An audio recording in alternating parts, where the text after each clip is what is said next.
Subscribe करें और bell दबाएं ताकि कोई खबर रह न जाए।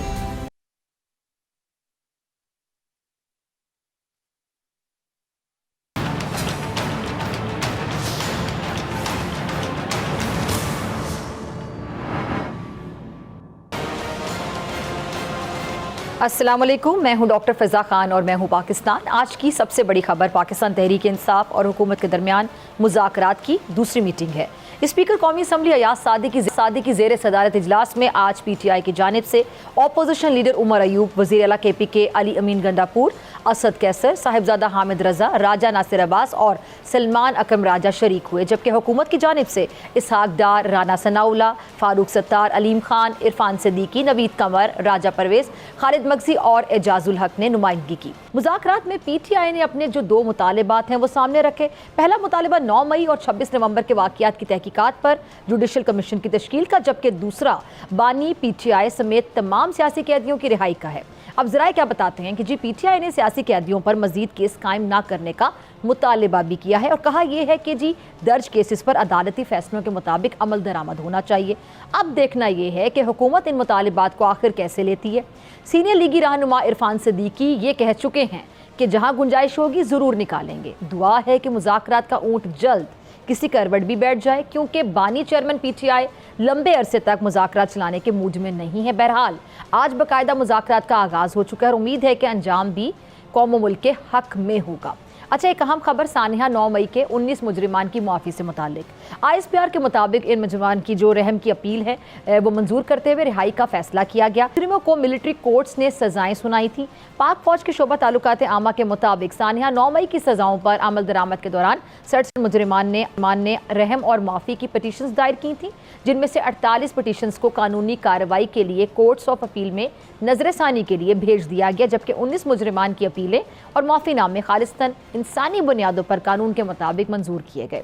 ISPR का यह कहना है कि दीगर रहम की जो पटिशन्स हैं उन पर अमल दरामद कानून के मुताबिक मुकर्ररा मुद्दत में किया जाएगा, जबकि जिन मुजरिमान की अपीलें मंजूर हुई हैं उन्हें ज़ाब्ते की कार्रवाई मुकम्मल होने के बाद रिहा किया जा रहा है। दीगर तमाम जो मुजरिमान हैं उनके पास भी अपील और कानून के मुताबिक हकूक मौजूद हैं।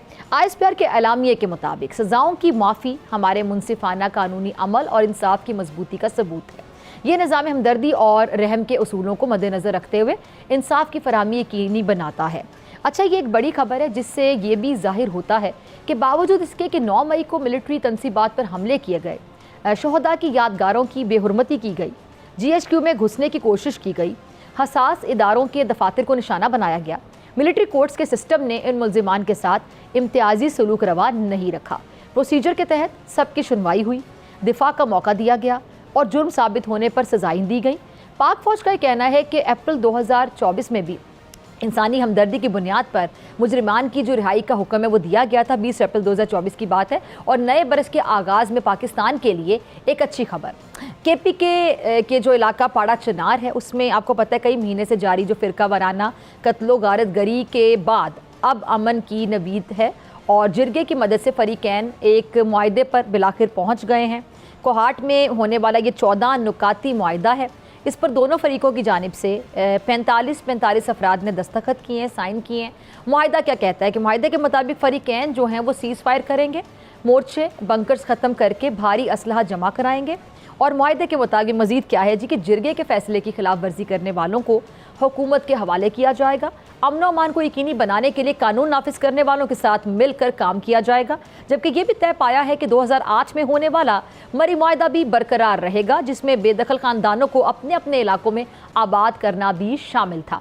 मुआहदे में शामिल है कि जी किसी भी नाखुशगवार वाक़ये पर उस इलाके के लोगों को अपनी बेगुनाही साबित करना होगी, साथ ही ये कि किसी शर पसंद को पनाह देने वाला मुजरिम तस्वुर होगा और ये भी तय पाया है कि किसी भी इलाके में नाखुशगवार वाक़या होने पर फरीकैन कानून हाथ में नहीं लेंगे। अगर कहीं दो गाँव में तनाज़ा पैदा हुआ तो हमसाया गाँव की अमन कमेटी तस्फिया करेगी। तकरीबकारी में मुलविस अफराद को ज़िला पुलिस और रियासती इदारे गिरफ्तार करेंगे और तकरीबकारी में मुलविस अफराद की गिरफ्तारी में मसलकी या फिर कबायली रुकावट नहीं डाली जाएगी।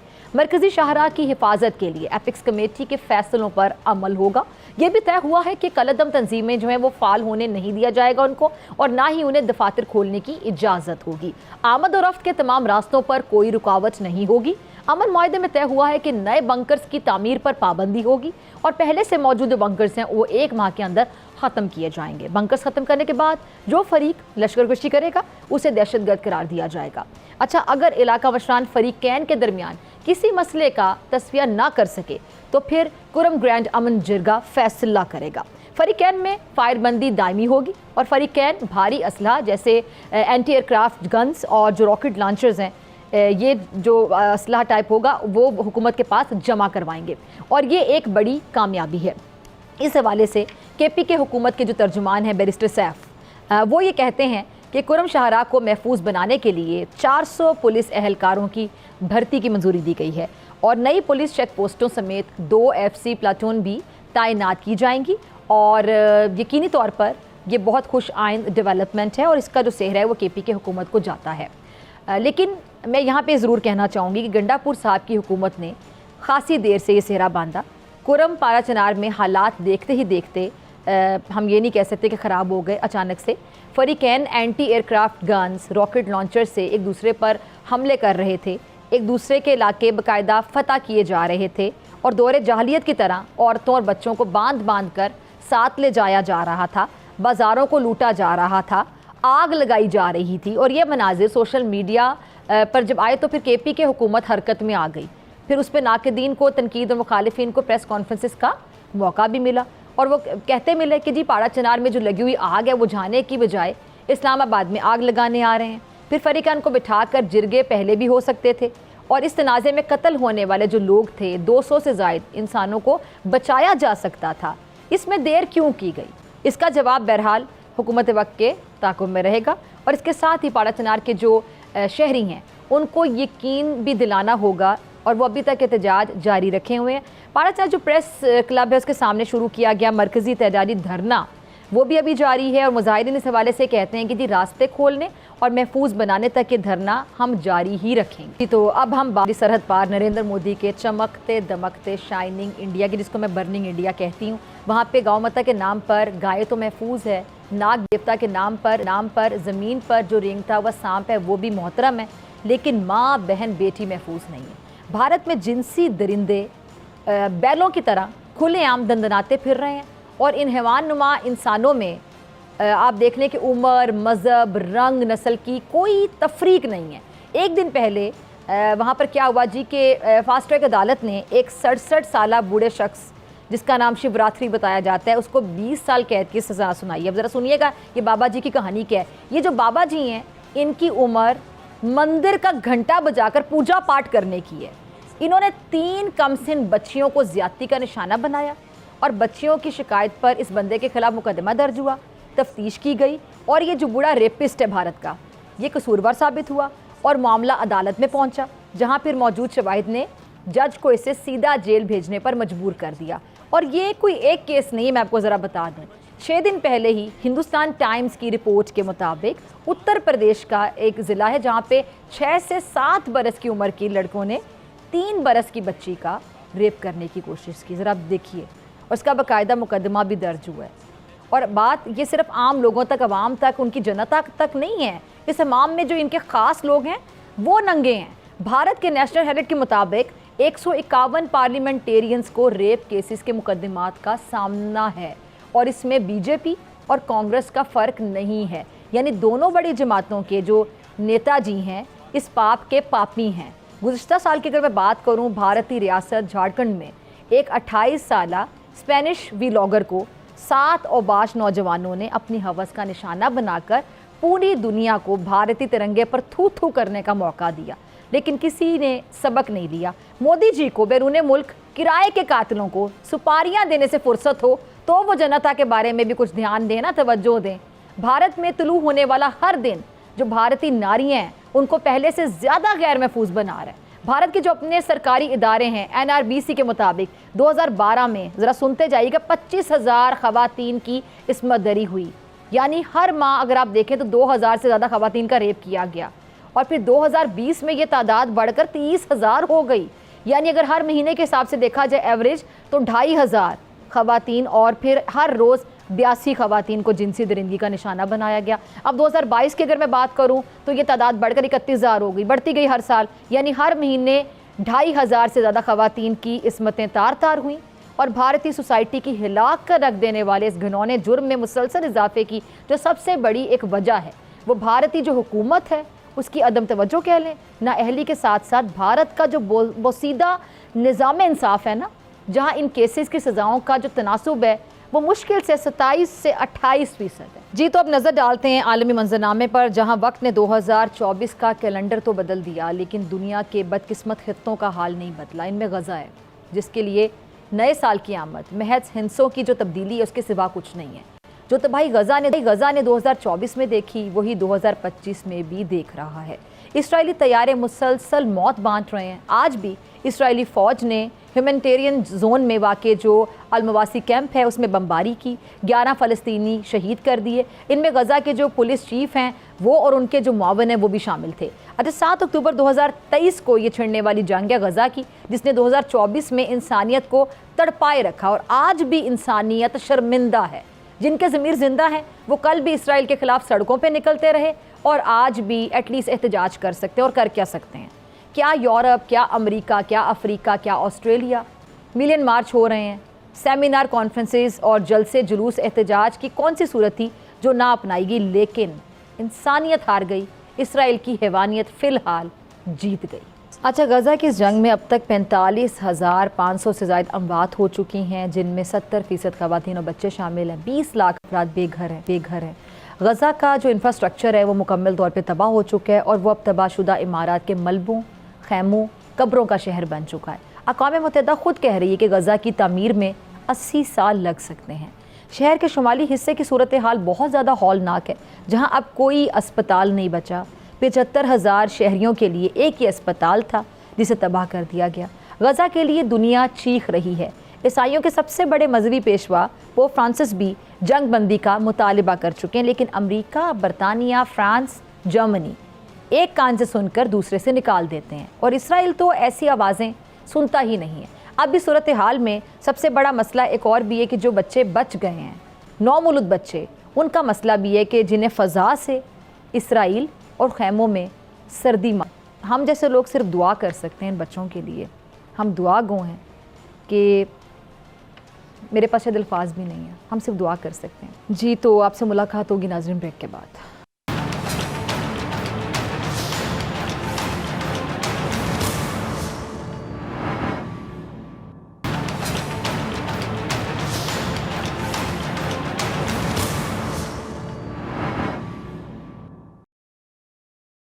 वेलकम बैक नाजरीन। अब बात कर लेते हैं हुकूमत और अपोजिशन के दरमियान जो होने वाले मुज़ाकरात हैं वो आज हुए हैं और PTI ने आज स्पीकर कौमी असम्बली की सदारत में मुज़ाकरात के आगाज़ पर अपने 2 मुतालिबात सामने रख दी हैं और वो तमाम सियासी कैदियों की रिहाई चाहती है और सानिया 9 मई और 26 नवंबर के वाक़यात की जुडिशल इंक्वायरी भी चाह रही है।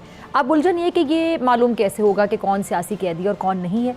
फिर इनमें सानिया 9 मई के जो मुलजिमान हैं वो भी हैं। मामला यकीनी तौर पर बड़ा सेंसिटिव, बड़ा नाजुक है और यकीनी तौर पर हुकूमत इस पर खुद से फैसला करने का रिस्क नहीं ले सकती है। और इस सानिया की क्योंकि एक फरीक इस्टेब्लिशमेंट भी है। फिर मिलिट्री कोर्ट से सज़ाओं का जो सिलसिला है वो भी जारी है, जिस पर PTI को वाज़ेह तशवीश है। अब सवाल ये कि इस तशवीश और मिलिट्री कोर्ट से सज़ा जज़ा के सिलसिले के साथ साथ जो मुज़ाकरात हैं वो आगे कैसे बढ़ेंगे। फ़िलहाल आज जो मुज़ाकरात की नशिस्त हुई है वो बड़ी खुशगवार माहौल, सेनेटर इरफान सदीकी साहब ने जो गुफ्तगू की वो आपने सुनी होगी। मेरे साथ स्टूडियोज़ में मौजूद हैं इख्तियार वली साहब और डॉक्टर हुमायूं मोहम्मद साहब। आप दोनों के वक्त का बहुत शुक्रिया। इख्तियार साहब, आज आपने भी बड़ी धुआंधार प्रेस कॉन्फ्रेंस की। मैं आपकी प्रेस कॉन्फ्रेंस सुन रही थी जिसमें आपने बड़ा ये कहा कि तहरीक इंसाफ का एजेंडा है वो पाकिस्तान नहीं है, ना ही पाकिस्तान की सलामती है। इसके अलावा आपने PTI के बारे में बात की कि उन्होंने हमेशा मुल्क तोड़ने की साजिश की है। तो इख्तियार साहब, माजरत के साथ ज़रा कि आप लोग एक तरफ मुज़ाकरात भी कर रहे हैं, फिर इस तरह के धुआंधार स्टेटमेंट्स भी आ रही हैं, आपकी तरफ से भी इस तरह के प्रेसर में बातें आई, फिर ख्वाजा आसिफ साहब भी ये बात कर रहे हैं कि मुझे तशवीश है कि आखिर एकदम से ये लोग मुज़ाकरात के लिए कैसे मान गए, ऐसा क्या तब्दील हो गया, ये क्या पीछे ऐसा हुआ, और फिर मुज़ाकरात भी कर रहे हैं। क्या ये मतलब दोनों तरफ से नहीं, आप लोग मतलब ये डबल पॉलिसी नहीं कहेंगे? बिस्मिल्लाहिर्रहमानिर्रहीम, बहुत शुक्रिया डॉक्टर फ़िज़ा। देखें, जो मुज़ाकरात हो रहे हैं वो पार्लिमानी कोर्स ऑफ एक्शन कह लें, वटएवर, वो वहाँ की ज़रूरत है कि पार्लियामेंट में एक पार्टी मौजूद है या एक ग्रुप मौजूद है, वहाँ पे मुज़ाकरात भी होने चाहिए। लेकिन आउट ऑफ पार्लियामेंट जो इनके करतूत हैं वो ठीक नहीं है। आज जो चीज़ मैंने उठाई है वो यही थी कि आपको सपोर्ट करने के लिए इजरायली सपोर्ट क्यों मिलती है, आपकी बातों को एम्पलीफाई करने के लिए पाकिस्तान दुश्मन कुव्वतों को क्यों आगे आना पड़ता है। ये बात समझने वाली है, और अगर हम नहीं समझ रहे तो ये हमें समझा दें।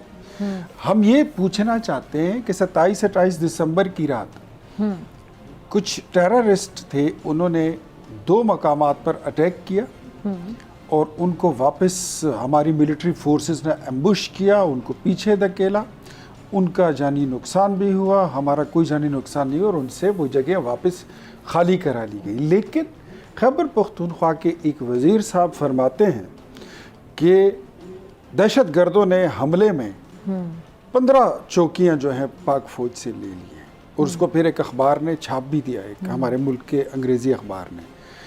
तो एक गलत और झूठी खबर को अब आप देखें, हमारी मीडिया ने तो उठा लिया उसकी गलत negative news and without any verification उसको एम्पलीफाई किया जा रहा है। कौन कर रहा है? पीटीआई कर रहा है। और रशियन टीवी ने सेम खबर चलाई थी, उन्होंने उसकी फिर कॉरिजेंडम भी इशू किया और ट्विटर से अपना जो ट्वीट था वो भी डिलीट किया। तो हम ये कहते हैं कि आप अपनी फोर्सेस के ख़िलाफ़, अपनी फ़ौज के ख़िलाफ़, जो उधर शहीद होते हैं, मरते हैं, दिन रात वहाँ पे पहरा देते हैं, आप उनके ख़िलाफ़ इस तरह की गंदा प्रोपेगेंडा आप करते हैं, तो आप किसके एजेंडे पर हैं? हम तो सवाल ये करते हैं, शेर अफजल मरवत ने कहा कि कप्तान साहब की जो वकीलों की फीसें हैं वो करोड़ों रुपए बल्कि अरबों रुपए तक पहुंच चुकी हैं। ठीक है, ये पैसा इनको कौन दे रहा है? इमरान खान की तो अपने ज़ाती एक करियाने की दुकान नहीं है, तो कहाँ से ये पैसा आ रहा है? ये सोशल मीडिया पे बैठे 15,000 20,000 लोगों को 35,000 रुपए माहवार कौन दे रहा है? ये पैसे कौन दे रहा है? ये हालात जो आज आप पाकिस्तान क्या, हम पहले ये कहते होते थे ना, द मोमेंट इनको जब कॉन्स्टिट्यूशनल तरीके से जब इनको इक्तदार से अलग किया गया, वोट ऑफ नो कॉन्फिडेंस के नतीजे में ये अलग हुए, तो इनके लीडर के मुंह से पहला लफ्ज़ ये निकला था कि अब पाकिस्तान 3 टुकड़े होगा। हमारे और आपके मुंह पे ये लफ्ज़ आ सकता है? हम तो हर वक्त दुआ करते हैं कि अल्लाह हमारा मुल्क सलामत रहे, उसके बाद अपनी सलामती चाहते हैं। ये मुल्क अब दिवालिया होगा, ये मुल्क सोमालिया बनेगा, और ये पता नहीं श्रीलंका बन जाएगा या क्या हो जाएगा। आज जब पाकिस्तान, ये हमने कहा था ना पीडीएम के दौर में कि हमने पाकिस्तान की इकोनॉमी की रीडायरेक्शन कर दी है, आज उड़ान पाकिस्तान लॉन्च हो चुका है। चलिए उड़ान पाकिस्तान में बात करते हैं, इस पे ज़रा मैं फिर हुमायूं साहब को कमेंट, फिर उड़ान पाकिस्तान की तरफ आते हैं, उस पर मुझे बात करनी है।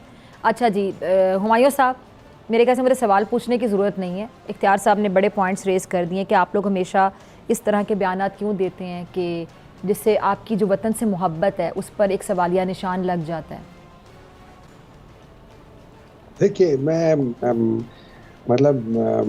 मुझे नहीं पता कि मैं इसके बारे में क्या जवाब दूं। दिल तो करता है कि एक ऐसा जवाब दूं, लेकिन फिर थोड़ा सा ज़रा लिहाज कर रहा हूँ।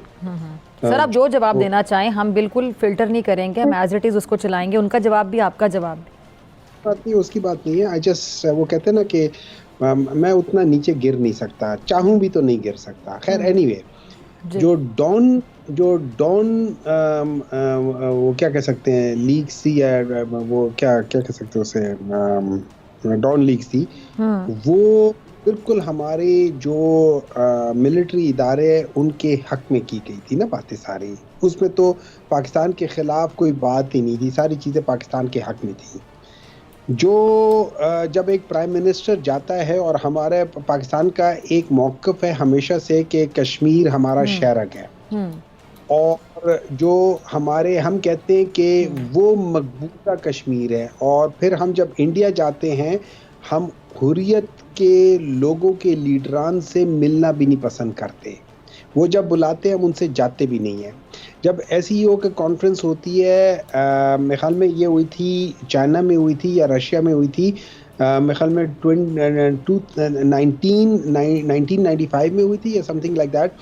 तो उसमें जब ये गए थे तो इन्होंने उन लोगों से मुलाकात से इनकार कर दिया, हुर्रियत वालों से मुलाकात कर दिया, और उसकी बेसिस पे जब ये इंडिया गए थे बाद में, हुर्रियत वालों ने पहली बार किसी पाकिस्तानी पॉलिटिशियन प्राइम मिनिस्टर को इनवाइट करने से इनकार कर दिया, उन्होंने इनवाइट ही नहीं किया। बहुत सारी चीज़ें पास्ट में अगर हम देखना शुरू कर दें, और अब गुजरावाला का जो जलसा था वो सारी चीज़ें उसमें जिस तरीके से ये लेकिन बात डॉक्टर करते साहब बड़ी माजरत के साथ, क्या चले एक गलत अमल, अगर आप कह रहे हैं कि उन्होंने कुछ गलत किया तो एक गलत अमल को दूसरे गलत अमल से जस्टिफाई किया जा सकता है? बहरहाल मेरा सवाल तो कुछ और था। सुन लो, मैं देखिए, मैं ये सारी चीज़ें मैं बात करना चाहता था कि इन्होंने जो बाकी बात कर रहे थे, जितना नुकसान इस मुल्क को इन दो पॉलिटिकल पार्टीज ने पहुंचाया है, वो है पाकिस्तान मुस्लिम लीग नून और पाकिस्तान पीपल्स पार्टी, इन दोनों ने पहुंचाया आज तक, मतलब और कोई रह ही नहीं गया। सर वो कहते हैं आप लोगों ने बहुत पहुंचाया, 2018 में जब आपकी हुकूमत आई तो बहुत नुकसान हुआ इन 4 सालों में। अब हम देख लेते हैं कि 1985 से पहले का पाकिस्तान, जब एक नालायक बंदे को लाके बिठा दिया गया था, फाइनेंस मिनिस्टर बनाया था, जिसको फाइनेंस की अलिफ बे नहीं आती, अलिफ बे क्या, उसको उसके हिज्जे भी नहीं आते। लेकिन डॉक्टर साहब आप लोगों ने भी तो फिर फाइनेंस मिनिस्टर चेंज करने का एक रिकॉर्ड बना लिया ना, असद उमर साहब से शुरू और कहाँ तक फिर गए? मैं उसका इम्पैक्ट भी बता दूंगा ना। उसका इम्पैक्ट ये हुआ था कि जब हमने अपनी फाइनेंस पॉलिसी चेंज की और उसको जब इम्प्लीमेंट कराया, तो जो उसको सही नहीं कर सकता तो उसको हम चेंज किया। मुझे तो पता नहीं क्यों ऐसा लगता है कि फाइनेंस मिनिस्ट्री किसी की भी हुकूमत रही तो बड़ी चैलेंजिंग रही हमारे यहाँ शुरू से ही, चाहे वो आपका दौर था चाहे वो इनका दौर था। फाइनेंस मिनिस्ट्री एक ऐसी मिनिस्ट्री है जो हमेशा से बड़ी मुश्किल और बड़ी चैलेंजिंग रही है। हमने फिर रिजल्ट ये बताया कि विद इन 3 इयर्स हम लोग चले गए 6.2 GDP। ठीक है जी। अब आप ये याद रखिए कि ये लोग जब आए थे, इन्होंने कहा था पाकिस्तान तहरीक इंसाफ तबाह करी इकोनॉमी, उस वक्त 6.2 था। इन लोगों ने फिर आके पाकिस्तान की इकोनॉमी को इन्होंने सहारा दिया और वो -0.1 पे चला गया। ये बहुत बड़ा सहारा था। आज ये कहते हैं कि हम उड़ान पाकिस्तान में पिछले 6 महीनों में, जून के बाद इन्होंने कहा था हम 3.5 GDP के लिहाज से ग्रोथ करेंगे। पिछले 6 महीनों में लेस देन 1% ग्रोथ हुई है, लेस देन 1% ग्रोथ हुई है। फिर इन लोगों ने कहा है कि हमारे आने से, इन लोगों के आने से जो स्टॉक एक्सचेंज है वो 78% ग्रोथ हुआ है, 48,000 पॉइंट्स के लिहाज से हुआ है।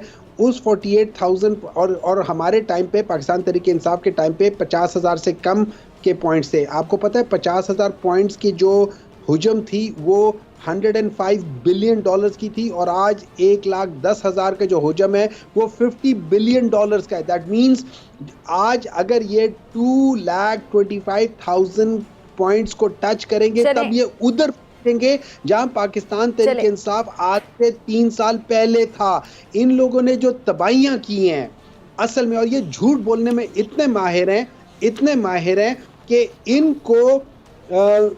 इनको असल में झूठ से ही ये दिन स्टार्ट करते हैं। झूठ चले सारा दिन चले। डॉक्टर साहब अब मैं मुज़ाकरात की तरफ आ जाते हैं, वक्त की कमी है तो मैं ज़रा मुज़ाकरात के हवाले से आप दोनों की राय जानना चाहूँगी। बड़ा लोगों का फोकस है इस टाइम पे कि आप लोगों के जो मुज़ाकरात है उसकी जो नशिस्त आज आप लोगों ने बैठना था वो अभी बड़ी कहते हैं खुशगवार माहौल में गुजरी है, और जो 2 आपके मुतालिबात हैं आप लोगों ने सामने रख दिए, लेकिन 2 मुतालिबात आपके ऐसे थे जिससे आप लोग पीछे हट गए, बैकफुट पे चले गए। उसकी मैं वजह जान सकती हूँ?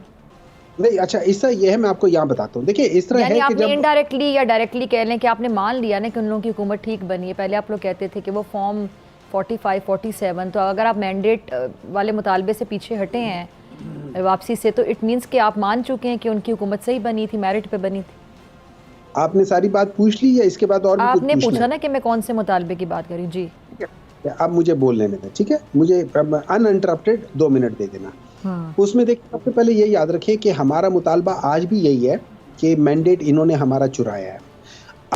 In the larger interest of Pakistan आपने नेगोशिएट करना है और आपने पॉलिटिकल स्टेबिलिटी लानी है, जो कि बॉटम लाइन है। Bottom line is political stability, economic stability. Sir चोरी किए हुए मैंडेट वालों के साथ फिर कैसे आप लोग आगे बढ़ेंगे ना? अब कह रहे हैं आप लोग अभी भी मानते हैं कि उन्होंने चोरी किया था, लेकिन आप उस मुतालबे से मतलब फिल वक्त पीछे हट गए। ये चीज़ बड़ी कंफ्यूजिंग है।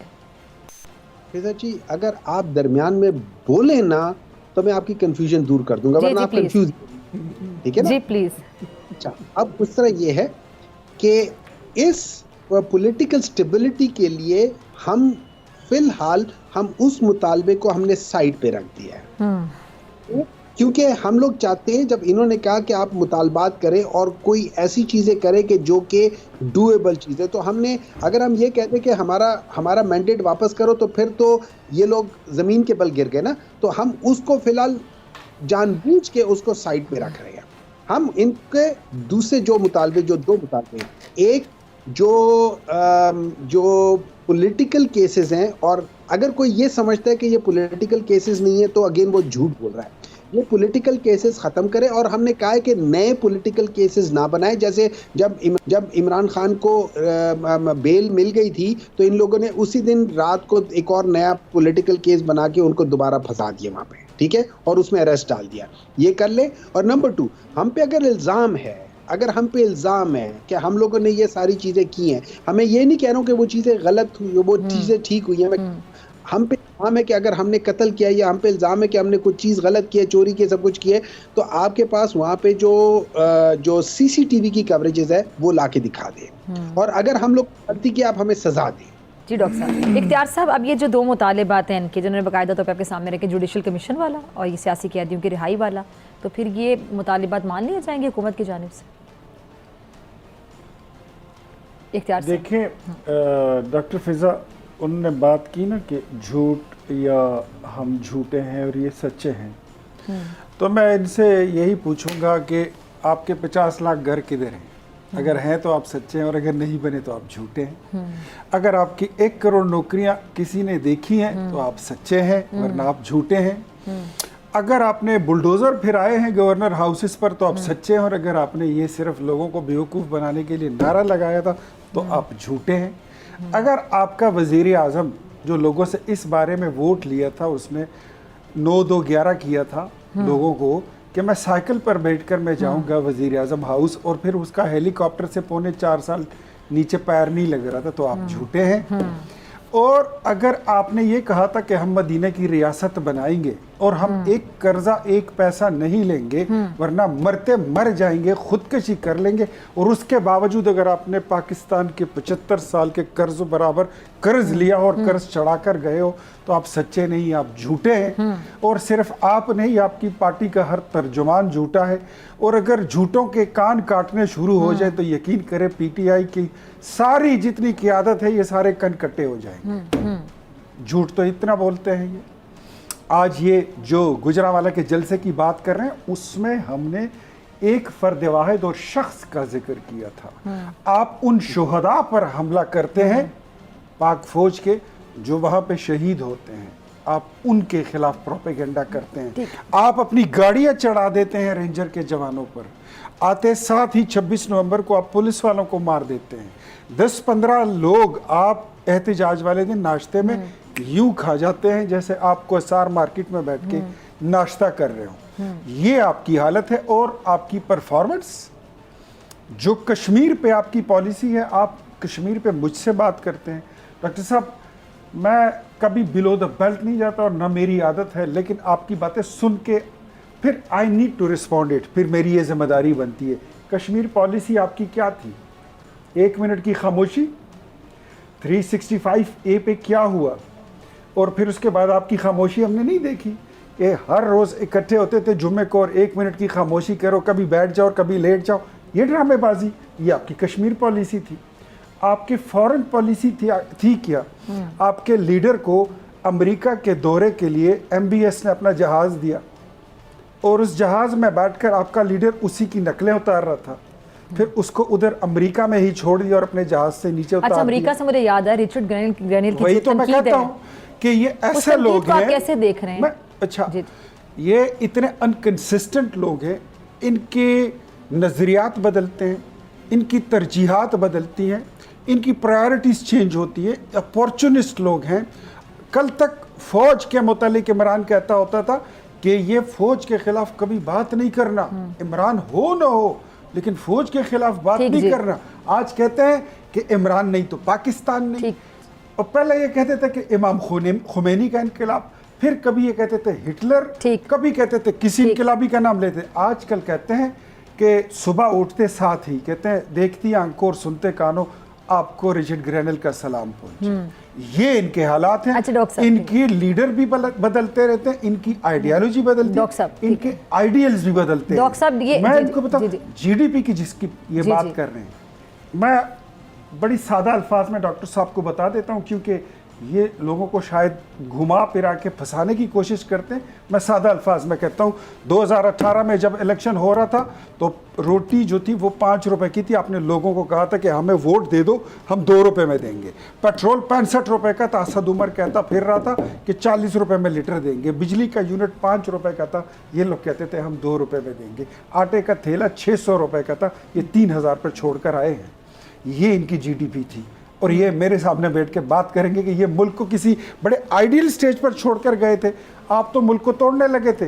अच्छा, ये 3 टुकड़ों, सोमालिया, दिवालिया और श्रीलंका, ये है, डॉक्टर बातें तो साहब, आपके लीडर की है, डॉक्टर साहब, ये- मेरी तो नहीं है। और फिर जो शौकत तरीन ने कहा था, आप भूल गए, जो कहता है कि हमने पाकिस्तान के कर्जे 100% बढ़ा के हम जा रहे हैं। शेख रशीद कहता होता था, डॉक्टर फिजा आपने सुना होगा, इन्होंने भी सुना है कि हम इस मुल्क को अंडरमाइन करके जा रहे हैं, हमारे बाद जो आएगा वो अपनी इज्जत से हाथ धो बैठेगा। डॉक्टर साहब, हम वही लोग हैं। चलिए, अब डॉक्टर जब साहब का हमने अपने कमेंट ले- पॉलिटिकल स्टेक्स तंदूर में फेंक दिए, आज उड़ान पाकिस्तान की ठीक बात है, हो डॉक्टर रही साहब, है। डॉक्टर साहब, डॉक्टर हुमायूं साहब, ये रिचर्ड ग्रैनिल के जो ट्वीट्स हैं उनको आपकी पार्टी इस तरह का रंग देने की कोशिश करी कि शायद वो अमेरिका के ट्वीट्स हैं, मतलब उनकी एक ज़ाती राय भी है। बहरहाल इस चीज़ को भी हम लाइट नहीं ले सकते। नौ मुंतखब हुकूमत के काबीना जो है उसके एक अहम बंदे हैं वो, और उनकी तरफ से इस तरह का एक सख्त मौक़िफ़ आना, इख्तियार साहब, ये भी एक मतलब है तो बड़ी पेचीदा सी बात।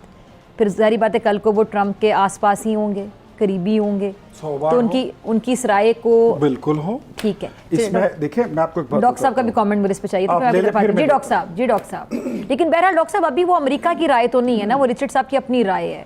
तो अगर कल को अमेरिका के आशीर्वाद से ही आप लोगों के लिए आसानियाँ होती हैं, तो आप लोगों का जो एक स्टैंड था, जो आप लोगों ने एक स्टैंड दिया था बाकायदा, तो फिर आप अपने फॉलोअर्स को फेस कैसे करेंगे?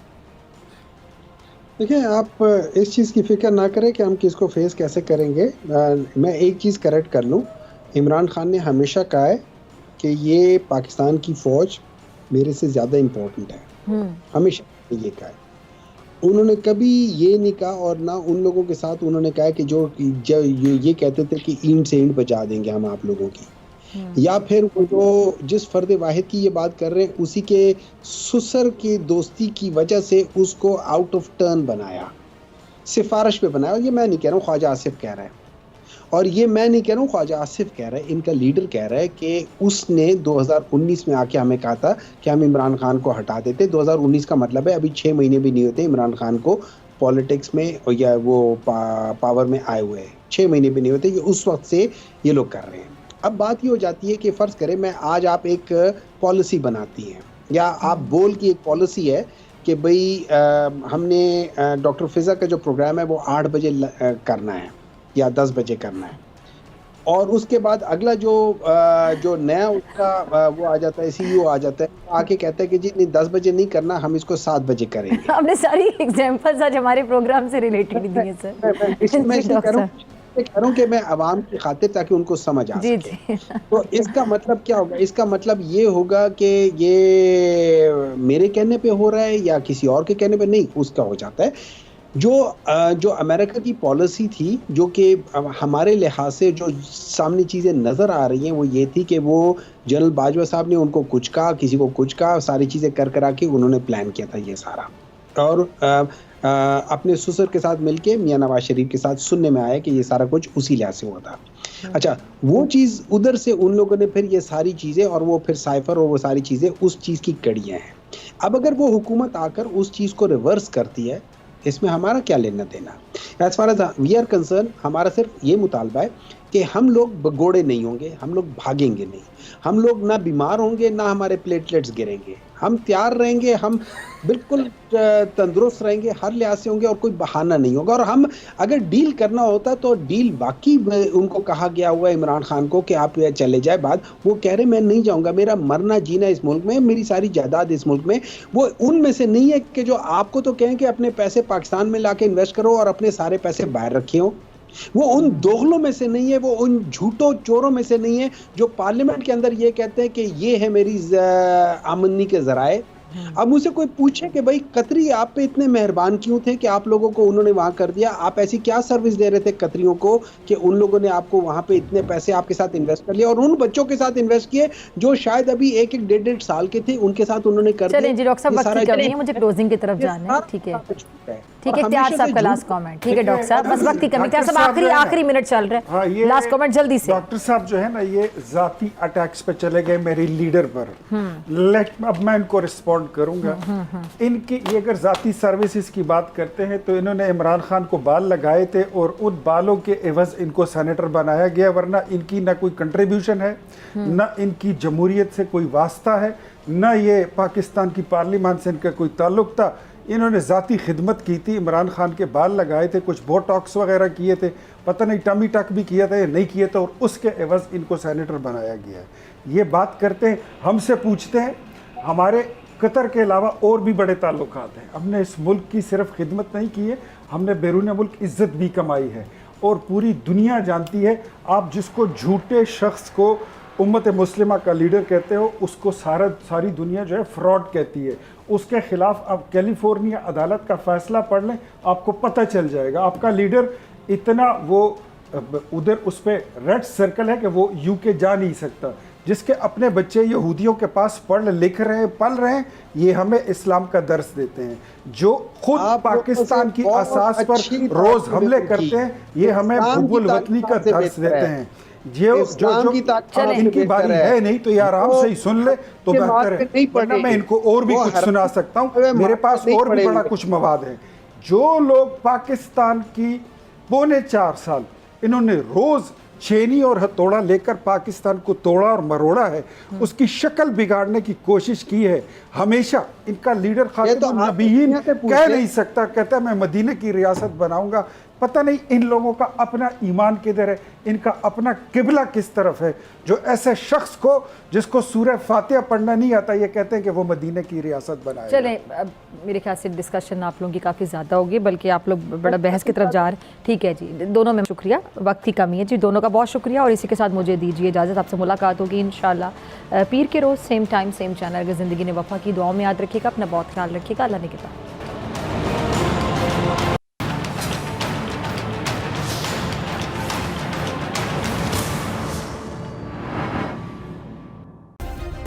सब्सक्राइब करें और बेल दबाएं ताकि कोई खबर रह न जाए।